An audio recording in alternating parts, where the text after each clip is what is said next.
MGR TV நேயர்களுக்கு அன்பு வணக்கம். நம்முடைய மூத்த அரசியல் விமர்சகர் திரு ரவீந்திரன் துரைசாமி இணைந்திருக்கிறார். வாருங்கள் அவருக்கு பேசலாம். சார் வணக்கம். வணக்கம் மார்ஷல். நிறைய இடங்கள்ல போஸ்டரா ஒட்டிக்கிட்டு இருக்காங்க.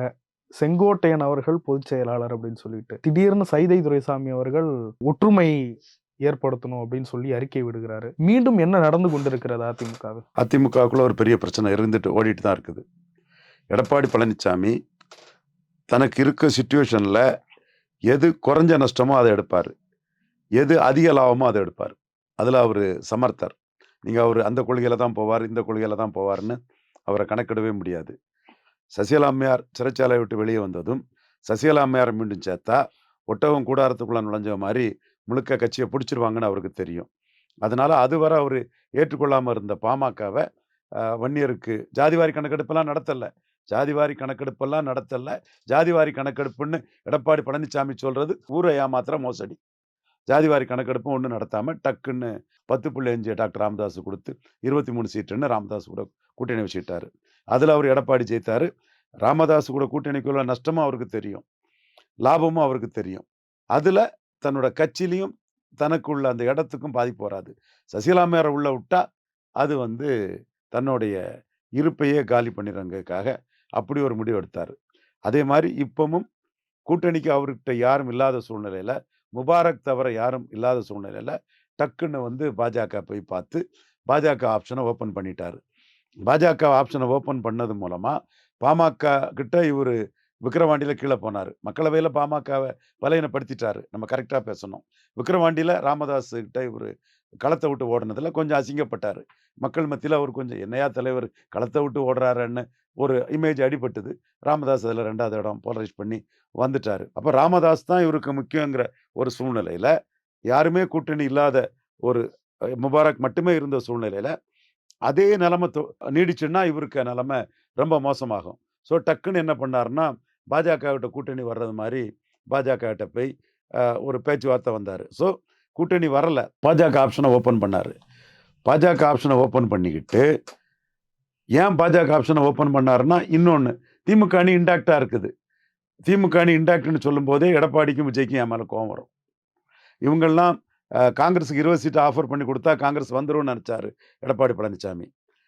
பார்லிமெண்ட்லே உங்கள்கிட்ட நீங்கள் கொடுக்குறது வெறும் சீட்டு, ஸ்டாலின் கொடுக்குறது போஸ்ட்டுன்னு 10 போஸ்ட்டும் ஸ்டாலினை வச்சு ஜெயித்திருக்கிறாங்க. இவர்கிட்ட வந்தால் ஒன்றும் தேராதுன்னு தெரியும். அதில் கார்த்திக் சம்பரம் கருத்தும் எடுப்படலை, மாணிக் தாகூருக்கு கருத்தும் எடுப்படலை. இவர் சுனில் கனகூல் சொன்னாரான்னு இல்லையா, சொல்லியிருந்தால் அவர் கருத்தும் எடுப்படலை. ஸோ காங்கிரஸ் கூட்டணியும் இவர்கிட்ட வரல.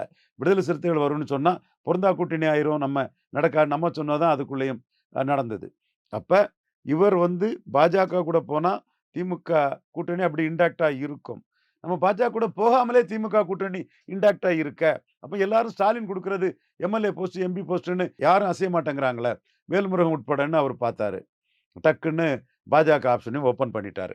பாஜக ஆப்ஷனை ஓப்பன் பண்ணாருன்னா கடைவிரித்தியன் கொள்வார் இல்லைன்னு காங்கிரஸும் வரல, விசிகாவும் வரல, யாருமே வேல்முருகன் உட்பட யாருமே இவர்கிட்ட வராத போது இன்டாக்டாக இருக்கக்கூடிய திமுக அணி இன்டாக்டாக தான் இருக்கும்னு கருதி நம்ம பாஜக ஆப்ஷனை ஓப்பன் பண்ணாலும் திமுக அணி இன்டாக்ட் தான், ஓப்பன் பண்ணலனாலும் திமுக அணி இன்டாக்ட் தான். காரணம் அக்குமுலேட்டிங் பவர், அமாசிங் வெல்த் தான் மாடர்ன் பொலிட்டிக்ஸ்ன்னு சொல்லும்போது வெற்றி பெற்ற அணி வெற்றி தொடருங்கிறத புரிஞ்சுக்கிட்டாரு, தெளிவாக புரிஞ்சுக்கிட்டாரு. விஜயும் இப்போ புரிஞ்சிருப்பார். அப்போ நாம் சொல்லும்போது விஜய்கிட்ட சுற்றி இருக்கக்கூடிய ஜானா அரிக்கசாமி அதை ஒரிஜினலாக பெருசாக ஆசை காட்டியிருப்பாங்க. காங்கிரஸ் வந்துடும், ராகுல் காந்தி வந்துடுவார், ராகுல் காந்தியும் விஜயும் 50-50 கூட்டணி வச்சுக்கலாம், ஏன்னா பலம் நிரூபிக்காதவர் கூட யாரும் வரமாட்டாங்கங்கிறது அவரும் புரிஞ்சுக்கணும். எனவே திமுக அணி இன்டாக்டாக இருக்கும்போது எடப்பாடி பழனிசாமி பாஜக ஆப்ஷனை ஓப்பன் பண்ணிட்டார். இப்போ விஜய் எடப்பாடியை நோக்கி ஓடி வரணும். சீமான் சொல்கிற மாதிரி கொடநாடு கொலையை பற்றி விஜய் பேச முடியாது, பொள்ளாச்சி பாலியலை பற்றி விஜய் பேச முடியாது, விஜய்க்கு தூத்துக்குடி துப்பாக்கிச்சூடை பற்றி பேச முடியாது, அதிமுக அமைச்சர்கள் ஏன் கைது பண்ணலைன்னு சீமான் சொல்கிற மாதிரி பேச முடியாது. சீமான் மாதிரி கச்சத்தீவு தாரவார்க்கப்பட்டதுக்கு காங்கிரஸ், திமுக, அதிமுக, பாஜக 4 பேரும் தான் காரணங்கிறத விஜயால் பேச முடியாது. அப்போ விஜயும் எடப்பாடிக்கு கூட்டணியை எதிர்பார்த்து இந்த சீமான் பேசுகிற மாதிரி அடித்து விளையாடுற மாதிரி விளையாடாமல் எதிர்பார்த்துக்கிட்டு இருக்காரு. பாமகவுக்கும் பாஜகவை காட்டி எடப்பாடிக்கிட்ட பேரம் பேச முடியாது. பாமக சவுண்டு கொஞ்சம் குறைவாக தானே இருக்குது, பட் அவங்க பலம் அவங்ககிட்ட தான் பெய்யாகணும் எடப்பாடி. ஆனால் இவர் பாஜக ஆப்ஷனை ஓப்பன் பண்ணது மூலமாக பாமகவுக்கு அந்த பார்கெனிங்கை அடிக்க பார்க்குறாரு. என்றாலும் அன்புமணி வக்ஃப் போர்டு விஷயத்துல வந்து ஆப்ஷனை ஓப்பன் பண்ணி தான் வச்சிருக்கிறாரு. வாக்கெடுப்பில் கலந்துக்கிடாம இந்தியா ஆப்ஷன் இருக்கு, அதிமுக ஆப்ஷன் இருக்குன்னு தான் பார்க்குறாரு. இந்த அணுகுமுறையில் எடப்பாடிக்கு நோக்கம் என்னன்னா, அல்டிமேட்டா பாமக கூட கூட்டணி சேர்ந்து பாமகவுக்கு அடுத்தபடியாக தாவைக்காவையும் சேர்த்துக்கிட்டு ஒரு களத்துக்குள்ள நின்னா வட தமிழகத்தில் கணிசமான சீட்டு ஜெயிக்கலாம், எதிர்க்கட்சி தலைவராக வந்துடலாம், எடப்பாடியில் தான் வெற்றி பெற்று எம்எல்ஏ ஆயிரலாங்கிறதான் எடப்பாடிக்கு அரசியல் வீகம். அவர் சமர்த்தர், தனக்கு எது லாபமோ அதைத்தான் பார்ப்பாரு. மேற்கையும் தெற்கையும் இருக்கக்கூடிய அதிமுக காரங்க தனக்கு அந்த அளவுக்கு விசுவாசமானவங்க கிடையாது. ஸோ அவருக்கு நோக்கம் ஃபர்ஸ்ட் ப்ரியாரிட்டி பாமக, தாவேகாங்கிறது தான் அவர் இருக்கிறாரு. அதே வேளையில் பாஜகவையும் ஓப்பன் பண்ணி வச்சு தான் இந்த அரசியலை பண்ண முடியும்னு பாஜக ஆப்ஷனை ஓப்பன் பண்ணி வச்சிருக்கிறாரு. நான் வெறுமனே ஓப்பன் தான் பண்ணி வச்சிருக்கிறேன், பாஜக கூட அலையன்ஸ் சேரலைங்கிறது தான் இந்த வக்ஃப் போர்டு இதில் வந்து பாஜக முடிவுக்கு எதிராட்டு அவர் அந்த வாக்கை போட்டிருக்காரு. என்டிஏக்கு எதிராக அந்த வாக்கை அளிச்சிருக்கிறாரு. திமுகவோட சேர்ந்து வாக்களிச்சிருக்கிறாரு. திமுகவோட சேர்ந்து வாக்களிச்சிருக்கிறாரு. இதுதான் அவரு இன்றைய நிலைப்பாடு. இதை இதை புரிஞ்சுக்கிட்டு சைதை துரைசாமி அதிமுக ஒன்றிணையணுங்கிறாரு. அந்த ஒன்றிணையதுக்கு வந்து சிக்கலா இருக்கிறது, ஒன்றிணையதுக்கு வந்து ஒரு முக்கிய ஆயுதமா இருக்கிறது ரெட்டலை விஷயம். அப்போ ரெட்டலை இன்னொருத்தர் கையில் போனால், ஒன்றிணைஞ்சு போனால் தொண்டர்கள் அவர் பின்னாடி கட்சிக்காரங்கள் வருவாங்கங்கிறது சைதை துரைசாமிக்க நோக்கம். அதனால தான் ஒன்றிணையணும்னு சொல்றாரு. எடப்பாடி தலைமையில் ஒன்றிணையணும்னு சொன்னால் சைதை துரைசாமியை அவங்க விமர்சனம் பண்ணியிருக்க மாட்டாங்க. சைதை துரைசாமி எம்ஜிஆர் தொண்டன் என்கிறதுக்கு மாறுபட்ட கருத்தே தேவையில்லை. அவர் தான் அந்த சென்ட்ரலில் மக்கள் தலைமை எம்ஜிஆர் ரயில் நிலையம் வந்திருக்கு இல்லையா, அந்த பேர் வர்றதுக்கு அவர் தான் முக்கிய காரணம். அவரோட முயற்சியில் தான் அது வந்தது. அவர் எம்ஜிஆர் தொண்டர் தான். அதை கூட கொஞ்சம் விமர்சனம் பண்ணி தான் அவங்க சொல்கிறாங்கன்னா, எடப்பாடி தான் ஒற்றை தலைமை, எடப்பாடி தான் எல்லாங்கிற ஒரு இதை சைதை துரைசாமி சொல்லலைங்கிறதான் அவங்க கணக்கு. அதே வேளையில் செங்கோட்டையும் பின்னாடி அதிமுகவில் பாஜக கூட்டணி வேணும், பலத்தின் அடிப்படையில் பாஜக கூட்டணி வேணும், மேற்கையும் தெற்கையும் பாஜக அணி இருந்தால் தான் ஜெயிக்க முடியும்னு சொல்லக்கூடிய எம்எல்ஏக்களும் கட்சி நிர்வாகிகளும் சிட்டியில் உள்ள கட்சி நிர்வாகிகளும் செங்கோட்டையும் பின்னாடி திரளதுக்கு வாய்ப்பு இருக்குது. இதை தடுக்கிறதுக்கு தான் நீங்கள் பிஜேபி வச்சு தானே என்ன மிரட்டுறீங்க, நான் பிஜேபி கூடயே போயிட்டோம்னா என்ன பண்ணுவீங்கன்னு தான் பிஜேபி கூட போனார். போனவர் முழுமையாக ஒன்றும் போகல, அங்கேயும் ஆப்ஷன்ஸை ஓப்பனாக வச்சுக்கிட்டு தான் இருக்கிறாரு. அரசியல் அப்படித்தான் இருக்கும், ஒரு அரசியல்வாதி அப்படி தான் இருப்பாப்புல. எடப்பாடியும் அப்படிப்பட்ட ஒரு அரசியல்வாதி தான். நம்ம ஒரு அண்டர் எஸ்டிமேட் பண்ணி எல்லாம் பார்க்க வேண்டிய அவசியம் இல்லை. பட் இன்னைக்கு உள்ள அதிமுக அரசியலில் அவர் பாஜக அலைன்ஸை ஓப்பன் பண்ணாலும் அவருக்கு ஃபர்ஸ்ட் சாய்ஸ் வந்து எடப்பாடியில் ஜெயிக்கிறதுக்கும் வட தமிழகத்தில் சில இடங்களை வெற்றி பெற்று எதிர்க்கட்சி தலைவராக வர்றதுக்கும் அவருக்கு வந்து பாமக தான் மெயின் சாய்ஸாக வச்சிருக்கிறாரு. இந்த சூழ்நிலையை எப்படி செங்கோட்டையன் காய் நகர்த்த போறாரு, டெல்லி பாஜக செங்கோட்டையனை வச்சு எப்படி காய் நகர்த்த போகுதுங்கிறதான் பார்க்கணும். செங்கோட்டையும் மொத்தமாக பிடிச்சிடலாங்கிற ஒரு எண்ண ஓட்டம் அவருக்கு இருந்தது. மொத்தமாக பிடிக்கிறதுங்கிறதுக்குள்ள வாய்ப்புகள் என்ன இல்லை. ஏன்னா கட்சி அதுக்கான வாய்ப்புகள் இல்லை. ஏன்னா ஆர்கே நகர்லேயே அவர் வந்து 28% வாக்கு எடுத்துட்டாரு. அடுத்தால வந்து பார்லிமெண்ட் எலெக்ஷனில் அவர் தான் சீட்டு கொடுத்தாரு, ரெட்டை தலைமையில் நின்னார். அப்புறம் ஊரக உள்ளாட்சி நடத்தி அது மட்டும் ஆர்கனைசராக அதுக்குள்ளே நின்னார். இடைத்தேர்தல்களில் நின்று ஆட்சியை காப்பாற்றிக்கிட்டாரு. அடுத்தபடியாக ரெட்டை தலைமையாக சட்டமன்ற தேர்தலை சந்தித்தார். அதற்கு பிறகு உள்ளாட்சி தேர்தலை 2 சந்தித்தார். அதுக்கு பிறகு இப்போ மக்களவைத் தேர்தலை சந்திச்சிருக்கிறாரு. அப்போ ஒரு 7-8 தேர்தல், அதுவும் கடைசியாக ஒற்றை தலைமையாக வந்து ஒரு 20% வாக்கை அவர் எடுத்துட்டார். அவருக்குன்னு ஒரு ஜாதி பலம் இருக்குது. வன்னியருக்கு 10.5 கொடுத்தாருங்கிறதுக்காக வன்னியர் தலைவர்கள் அவர் பின்னாடி நிற்கிறாங்க. அப்போ அவரை வந்து தூக்கி போட்டுக்கிட்ட ஒற்றை தலைமையாக நம்ம கொண்டு வர்றதுக்குள்ள காலகட்டம் மாறி போச்சு. இன்னொரு ஒற்றை தலைமை வர்றதுக்குள்ள காலகட்டம் மாறி போச்சு. அப்போ என்னதான் இருந்தாலும் அவரும் ஒரு தலைவராக அந்த கட்சிக்குள்ளே நிற்பார். ஒரு ஸ்பிளிட் வந்தால் 20%ங்கிறது 12% போயிடும். முன்னமே 33%ங்கிறது பன்னீர்செல்வம் ஸ்பிளிட்டில் 20% போயிட்டு, இப்போ அண்ணாமலை கொடுத்த ரிப்போர்ட்டிலே பன்னீர்செல்வம் நீக்கப்பட்டனால தான் 13% போயிட்டுன்றாரு. அந்த 13%ங்கிறது தென் மாவட்டத்தில் மிக அதிகம். பன்னீர்செல்வம் நீக்கப்பட்ட பிறகும் 10.5க்குள்ள லாயல்ட்டியில் வன்னியரில் ஓட்டு போட்டதுனால தான் அந்த பாதிப்புங்கிறது வெறும் 13%. அதாவது 13%ஓட அதிக பாதிப்பு.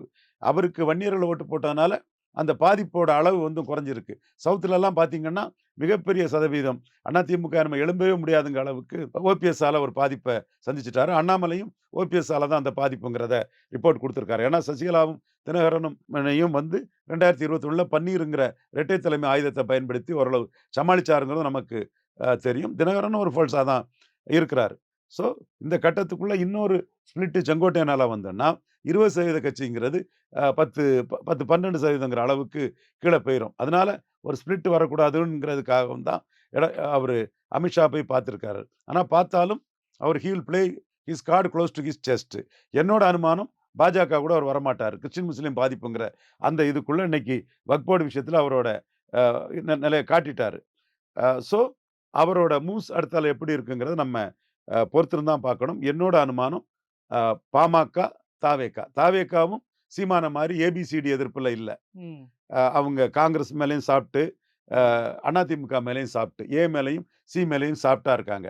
சீமான் ஏடிஎம்கே, பிஜேபி, காங்கிரஸ், டிஎம்கே 4 எதிர்த்து அடிச்சு நிற்கிறாரு. இவங்க ஏடிஎம்கே மேலேயும் காங்கிரஸ் மேலேயும் தாவேகா சாப்பிட்டா இருக்காங்க. இவங்க சாப்பிட்டா இருந்தாலும் ராகுல் காந்தி ஸ்டாலின் தானே முடிவு பண்ணிட்டாரு. அது இன்டாக்டா இருக்கும். அப்போ தாவேகாவும் இந்த கூட்டணிக்கு வருவாங்க. பாமகவுக்கு அடுத்த இடத்த தாவேகாவுக்கு கொடுக்கலாங்கிற திட்டத்தில் தான் இவர் இந்த காய்களை நடத்திட்டு இருக்கிறாரு. ஸோ அவர் ஜெயிக்கணும், அவர் எதிர்க்கட்சி தலைவர் ஆகணுங்கிறது தான் அவருக்கு மெயின். அதிமுக ஒன்றிணையணும், அந்த கட்சி பலமாகணுங்கிறது அவருக்கு நோக்கம் கிடையாது. இருக்கிற கட்சி தன் கையில் இருக்குன்னு நினைக்கிறாரு.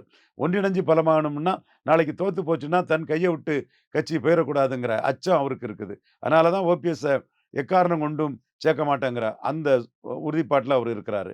மற்றபடி சசிகலாவெல்லாம் சேர்க்க சொல்றது மாதிரி டெல்லி தலைமையில் இருந்தெல்லாம் எதுவும் ப்ரெஷர் போட்ட மாதிரி எனக்கு தெரியல. தினகரன் தனி கட்சியாட்டு தான் அங்கே இருக்கிறாரு. ஸோ இன்னைக்கு கூட்டணிக்கு யாரும் இல்லாத சூழ்நிலையில் பாஜகவை பயன்படுத்தி அவர் லாபம் அடைஞ்சிட்டு இருக்காரு. பாஜகவை பயன்படுத்தி, பாஜக இமேஜை பயன்படுத்தி எடப்பாடி லாபம் அடைஞ்சிட்டு இருக்காரு. அப்போ அவர் ஜெகஜால கில்லாடி, சமர்த்தர், கிரவுண்ட் லெவல் பொலிட்டிக்ஸ் தெரிஞ்சவர். அரசியல் சூழ்நிலையில் எப்படி மூவ் பண்ணால் தனக்கு லாபமோ அதுக்கு மூவ் பண்ணுறது அவருக்கு நோக்கம். நேற்று சொன்னமே நம்ம பாஜக கூட எக்காலத்திலும் கூட்டணி இல்லை, அந்த வார்த்தையெல்லாம் மறந்துக்கிட்டு கூட்டணி பாஜக கூடயும் வர்றதுக்கு ஒரு வாய்ப்பு உண்டுங்கிற ஒரு தோற்றத்தை காட்டும் போது விஜய் வேற வழி இல்லாமல் இவர் பின்னாடி வராப்புல. பாமக பாஜகவை காட்டி பேரம் பேச முடியல. செங்கோட்டையும் பாஜகவை பயன்படுத்தி கட்சியை ஸ்ப்ளிட் பண்ண முடியல. அப்போ இவங்கெல்லாம் எடப்பாடி எவ்வளவுக்குள்ள சம்மத்தருங்கிறத புரிஞ்சுக்கணும். ஓபிஎஸ் புரிஞ்சுக்கணும், தினகரன் புரிஞ்சுக்கணும், செங்கோட்டையன் புரிஞ்சுக்கணும், சைதை துரைசாமி சகோதரர் புரிஞ்சுக்கிட்டாருன்னு தெரியுது. பாமக புரிஞ்சுக்கணும். விஜய்க்கு வேற வழி இல்லை, அவர் எடப்பாடி கூட தான் போக நிற்பார். அவர் புரிஞ்சும் புரியலைனாலும் அது ஒன்றும் பெரிய மேட்டர் இல்லை. அவர் எடப்பாடி கூட தான் போக நிற்பார். அவரும் புரிஞ்சுக்கிறது அவருக்கு நல்லது. அவரை மார்ஜினைஸ் பண்ணி அவரை பற்றிய அந்த பிராண்டிங் மாஸ்டர்ஸ் பெருசாக கொடுத்த செய்திகள்லாம் ஒன்றும் இல்லை. வெறும் ஏட்டு சுரக்காதானி காட்டுறதுக்கு தான் ரியல் பலத்தை நிரூபித்த பாஜக கூட போறேன்னு காட்டி விஜயும் அதில் சினப் பண்ணிட்டாரு. ஸோ பாஜக சந்தித்தது மூலமா ஒரு கல்லில் பல மாங்காய் அடிச்சிட்டாரு. ஆனால் பாஜக கூட்டணி போவாரான்னா அதுவும் உறுதி கிடையாது. அப்போ எவ்வளோ கில்லாடியான அரசியல்வாதி. அப்போ அவரை அண்டர் எஸ்டிமேட் பண்ணிக்கிட்டு அவரை பொம்மைன்னும் அவரை டம்மின்னு சொல்றது எவ்வளவுக்குள்ள தவறான ஒரு அரசியல். ஒருங்கிணைக்க மறுத்துக்கிட்டே இருந்தாருன்னா அது எப்படி போகும்னு நினைக்கிறீங்க சார்? ஏன்னா இப்படி எல்லாம் குரல் வர அதுதான் செங்கோட்டையன் வந்து ஆர்கனைஸ் பண்ணணும். சவுத்துலேயும் வெஸ்ட்லேயும் உள்ள அதிமுக காரங்களை சவுத்துக்கும் வெஸ்ட்டுக்கும் சிட்டிக்கும் தான் பாஜக தேவை. நார்த்துக்கு பாஜக தேவையில்லை. நார்த்தில் பாஜக மைனஸு. நார்த்தில் பாமக தான் அவருக்கு எதிர்க்கட்சி தலைவராகிறதுக்கும் எடப்பாடியில் ஜெயிக்கிறதுக்கும் காரணம். சேலத்தில் 38% வாக்கு எடுத்துட்டாரு. பாமக ஒரு 9% எடுத்திருக்காங்க. இது விழுப்புரத்தில் 35, 36 கிட்ட எடுத்துட்டாப்புல. அங்கேயும் பாமக ஒரு 14, 16 கொஞ்சம் ஒரு நியர்லி 15% ஓட்டுக்கிட்ட எடுத்திருக்காங்க. அப்போ ரெண்டும் சேர்ந்தா சிதம்பரம் விழுப்புரத்தில் சீட்டு ஜெயிக்கும், சேலத்தில் சீட்டு ஜெயிக்கும், கள்ளக்குறிச்சி நாமக்கல்ல சீட்டு ஜெயிக்கும், காஞ்சிபுரம் அரக்கோணம் ஆரணியில் ஃபைட் பண்ணிடலாம். ஸோ அவருக்கு வந்து தான் பலமாக இருக்கக்கூடிய இடத்துல பலமாக இருக்கக்கூடிய பாமகவை தான் மதிக்கிறாரு. அதுக்கு பிறகு தான் தாவேகா மற்ற எல்லாமே. அப்போ இந்த இடத்துக்குள்ள தென் மாவட்டத்தில் உள்ள அதிமுகவினரும் மேற்கு மாவட்டத்தில் அதிமுகவினரும் சிட்டியில் உள்ள அதிமுகவர்கிட்டையும் உங்கள் அரசியல் வந்து எடப்பாடிக்கு அரசியல் போக்கில் வந்து உங்கள் அரசியல் வந்து பெரிய பின்னடைவை சந்திச்சிடும். நீங்கள் வந்து ஏன் பின்னாடி திரண்டு பாஜகவோட ஒரு அலையன்ஸ் வச்சாதான் கரெக்டாக இருக்குன்னு அவர் ஆர்கனைஸ் பண்ண வேண்டிய காலகட்டத்துக்கு வந்துட்டாரு. செங்கோட்டையன் தன்னுடைய பலத்தை காட்ட வேண்டிய காலகட்டத்துக்கு வந்துட்டாரு. இஷ்யூ இதுதான். எடப்பாடி தான் ஜெயிக்கிறதுக்கும் தான் எதிர்க்கட்சி தலைவராதுக்கும் ராமதாஸுக்கு முக்கியத்துவம் கொடுக்குறாரு. வட தமிழக அரசியலை பார்க்குறாரு. மேற்கு தமிழகத்திலும் தென் தமிழகத்திலும் சிட்டிலையும் உள்ள அதிமுகங்கள் எதிர்காலம் தொங்கல்ல நிற்குது. பாஜக இல்லாமல் இவங்களுக்கு எதிர்காலம் இல்லை இந்த பகுதி உள்ள அதிமுகங்களுக்கு. வடதமிழகத்தில் உள்ள அதிமுகவுக்கு பாஜக மைனஸ். வருகிற 6ஆம் தேதி பிரதமர் மோடி தமிழகம் வருகிறார். அன்றைக்கு ஓபிஎஸ் அவர்களும் இபிஎஸ் அவர்களும் பிரதமர் மோடியை சந்திக்க அப்பாயின்மெண்ட் கொடுக்கப்பட்டுள்ளதாக தகவல். இபிஎஸ்க்கு இணையான ஒரு மதிப்பை ஓபிஎஸ்க்கு கொடுத்துக்கிட்டே இருக்கதா டெல்லி பாஜக? ஓபிஎஸ் வந்து இரட்டை தலைமையா இருந்தவர், ஒரு கட்டத்தில் ஸ்டாலினுக்கு இணையான மக்கள் செல்வாக்கோட இருந்தவர், எதிர்ப்பு இல்லை. இன்னைக்கு வந்து மோடிக்கு ஒரு லாயலிஸ்டாக இருக்கிறாரு.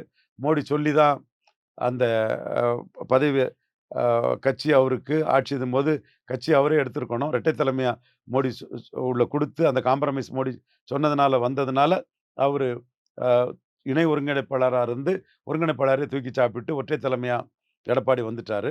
இந்த இடத்துக்குள்ள மோடியின் கருத்துக்கு இணங்க தான் அதை எடுத்தார். தலைவர் போஸ்ட் அவர் எடுத்திருப்பாருன்னா இன்றைக்கும் பன்னீர்செல்வம் தான் தலைவராக இருந்திருப்பார். எடப்பாடி வந்து கட்சி பொறுப்பில் இருந்து அது பிறகு கட்சி தோற்றதும் அவர் பன்னீர்செல்வம் தலைமையிலேயே தான் எடப்பாடி இருந்திருக்கணும். அந்த இடத்துக்குள்ள பிரதமர் சொல்லி ஒரு முடிவெடுத்ததன் விளைவாக இன்னைக்கு வந்து எடப்பாடி கையில் கட்சி போயிட்டு, ஸோ பன்னீர்செல்வம் மீது பிரதமருக்கு ஒரு சிம்பதி உண்டு, மதிப்பு உண்டு.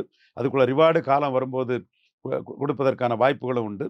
என்றாலும் இன்னைக்கு பன்னீர்செல்வம் கருத்தை கோரிக்கை ஏற்று பன்னீர்செல்வத்துக்கு அப்பாயின்மெண்ட் கொடுக்கறது பிரதமரை பொறுத்தவரை ஒரு பெரிய நிகழ்வாக தான் பன்னீர் பார்ப்பாருன்னு கருதுறேன். இல்லை, எடப்பாடி பழனிசாமி பிடிவாதமா இருக்காருன்னா அதை தாண்டி சேர்த்துப்பாங்களா ஓபிஎஸ்? முடியாதுன்னு தான் நான் சொன்னேன்லப்பா. தோத்தா அப்புறம் பன்னீர் கையில் வந்துருங்க, எடப்பாடி சேர்க்க மாட்டாருன்னு சொன்னால நான் என்னைக்கு அதான் சொல்றேன். பாஜக பிரஷர் போட்டா என்ன பிரஷர் போட்டாலும் சேர்க்க மாட்டாருப்பா. அப்ப பாஜக ஓபிஎஸ் என்ன செய்யும்? பொறுத்திருந்தான் பார்க்கணும். அதான் செங்கோட்டையன் ஓபிஎஸ் எல்லாம் சேர்ந்து சவுத்து வெஸ்ட்டு சிட்டி பாஜக பலமான இடத்துல அதிமுக அதிருப்தியாளர்கள்லாம் ஒன்றிணைச்சு அதை செங்கோட்டையன் தலைமையில் கொண்டு வந்து பன்னீரையும் அதில் இணைச்சி ஒரு இது கொண்டு வர்றதுதான் இங்கே இது இருக்குமே தவிர, வடபுலத்தில் 10.5 கொடுத்ததுனால எடப்பாடி பழனிசாமி ஸ்ட்ராங்காக இருக்கார்.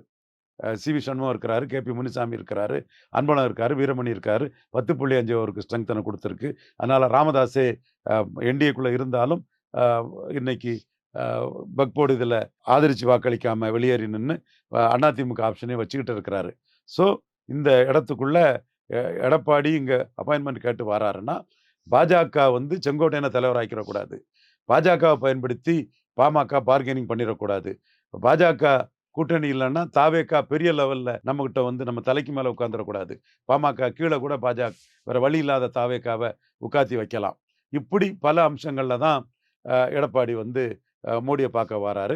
அதில் அவருக்கு பெரிய லாபம் இருக்கு. மிகப்பெரிய சமர்த்தர், கில்லாடியான அரசியல்வாதி. இன்னைக்கு பாஜகவுக்குள்ள போகலைன்னா முபாரக்கை தவிர யாரும் இருக்க மாட்டாங்க. அவர் பரிதாபமாக இருந்துட்டு இருப்பாரு.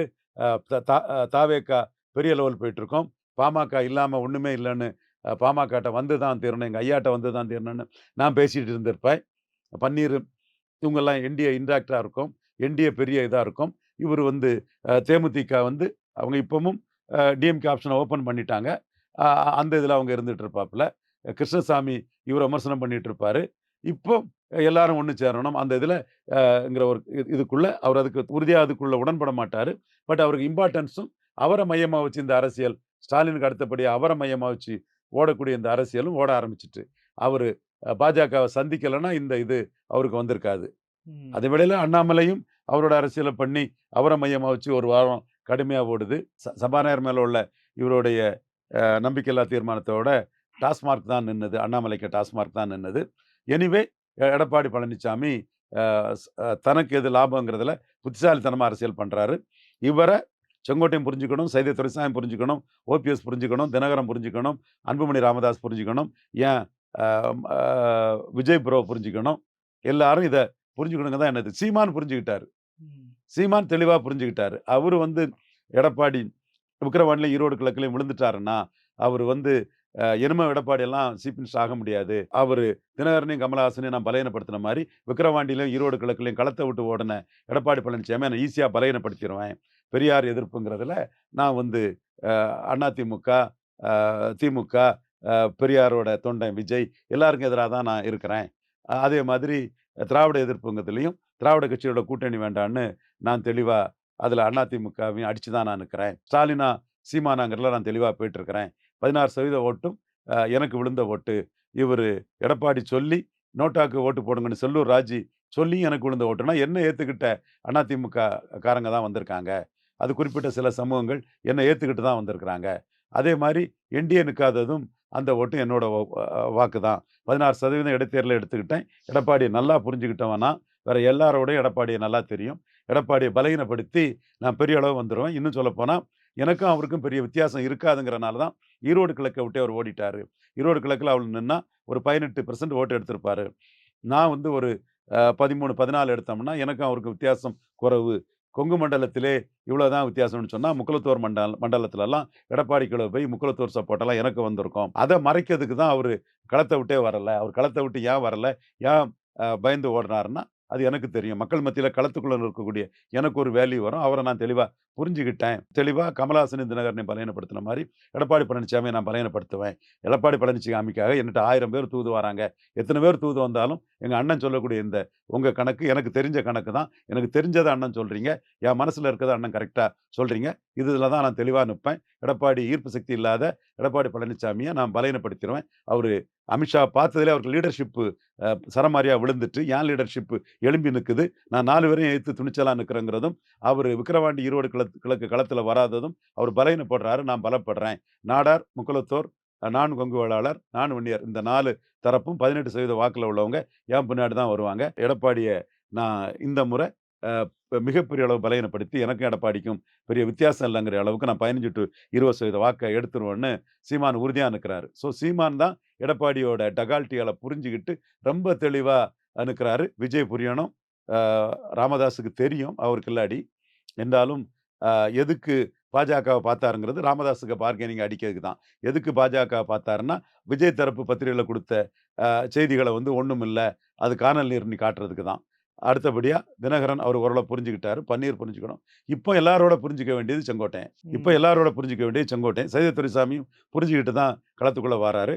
ஏற்கனவே சிங்கம் காளைமாடு மாதிரி 2024ல நான் தான் அ அன்புமணி, டிடிவி தினகரன், அண்ணாமலை, பன்னீர்செல்வம் 4 பேரையும் ஒன்றிணைச்சு எடப்பாடிக்க ஒவ்வொன்னையும் தனித்தனியா பிரிச்சு விட்டு, சிங்கம் காளமாடுகள வேட்டையாடுற மாரி வேட்டையாடக்கூடிய ஒரு எடப்பாடிங்கிறத எக்ஸ்போஸ் பண்ணி, நான் தான் அத பண்ணுனேன். இப்பவும் அந்த பணிய நான் செய்ய தயாரா இருக்கிறேன். அதனால தான் அன்னைக்கு விஜயே அலர்ட் பண்ணிட்டேன். இங்க உங்க பார்கெனிங், உங்க இம்பார்ட்டன்ஸையும் காலி பண்ணதுக்கு தான் அவரு அமித்ஷாவ பார்த்தாரு மிஸ்டர் விஜய் புரிஞ்சுக்கிடுங்க. விஜய் பலன் நிரூபிக்காதவங்கிறது அந்த நிலைப்பாட்டுல இருந்து எனக்கு மாற்றம் இல்ல.